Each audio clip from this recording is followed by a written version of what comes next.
Welcome everybody to How Fast Will It Go, and today we're dealing with the 2018 BMW i8 Roadster. Now this has 905 horsepower, 657 pounds-feet of torque from a 5.4 litre twin turbocharged V10 engine. The car itself now weighs 3,007 pounds, still has its all-wheel drive system, and it can do 0 to 60 in 2.552 seconds and 0 to 104.794 seconds. So yeah, we've seen in previous vehicles that are modern that they have some issue with their gearing.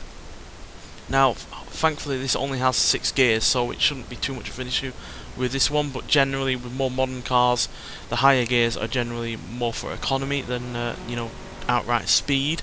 So hopefully the fact that this only has 6 won't be that won't be an issue. But yeah, generally the cars that have 7 or more gears are generally a bit troublesome on this series. But yeah, still, it's got a lot of power. It doesn't really weigh all that much, and yeah, this engine is from the BMW M5 from the 2010 era generation.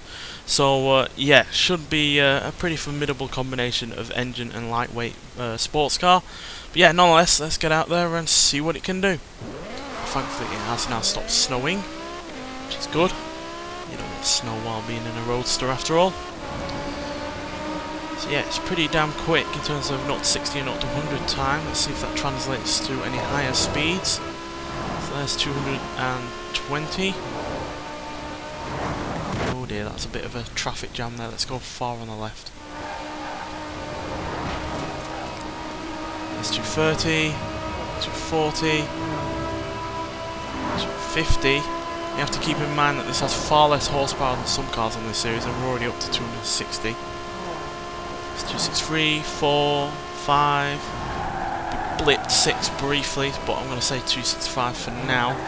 But yeah, that is a pretty damn quick high top speed there, considering it's way underpowered compared to some vehicles on this series that typically have well over 1,000 horsepower, and yet this only has 905. I say only, that is at least more than 400 horsepower more than the stock version of this engine. And yeah, we're not far off 500 horsepower over the no, we actually are more than 500 horsepower over the engine and hybrid drivetrain that was in this car's standard. So yeah, but we are struggling with understeer a fair old bit here, which is a bit of a shame.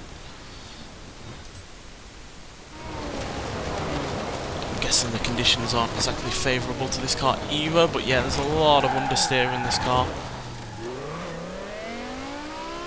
which again I guess is to be expected given the stock car only had didn't even have 400 horsepower originally. So yeah, but it has still at least managed to get up to 265, which is easily one of the faster cars that we've had in this series recently. So let's get to the other side of the motorway and see if we can do any better. Such a shame that this has so much understeer that it's really killing our chances. But yeah, at least it's nice to see that this engine, despite not having all that much in the way of horsepower and torque in comparison to other engines or other vehicles in this series, is at least still able to get way up there. Which again just shows that it's not how much horsepower you have, it's how you use it and how it's put down on the road. Even on this side of the motorway we're getting up to north of 250.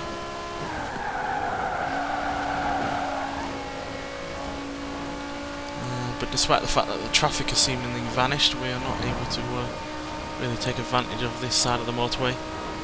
Probably because we don't have all that much in the way of torque, and therefore with this being a more gradient heavy side of the motorway, it's struggling to really gain speed. Traffic has made a comeback, slamming into the back of a fellow BMW. But yeah, regardless, yeah, 265 mile an hour is our final top speed, which is still a really good showing from this car, considering, it's the Roadster version, so it's slightly heavier than the hard top version would be. It's only got 905 horsepower, and it is a more modern vehicle as well.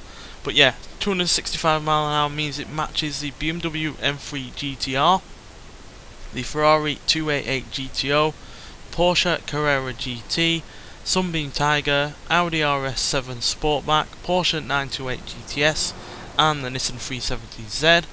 It is slightly behind the Porsche Cayman GTS, Lexus LFA, Vauxhall VX220 Turbo, Radical RXE Turbo, Mercedes-Benz SLS AMG and a Maserati MC12 Versione Corsa, but it is quicker than the likes of a Honda S2000, Zenvo TSRS, TVR Griffith, Pagani Zonda R, and other formidable cars like the Pagani Huayra, Noble M600, the newer BMW M5 that we have on this game from 2018, and the Mercedes AMG GTR. So yeah, a fairly impressive vehicle overall considering its lack of power, like I said, in comparison to other vehicles.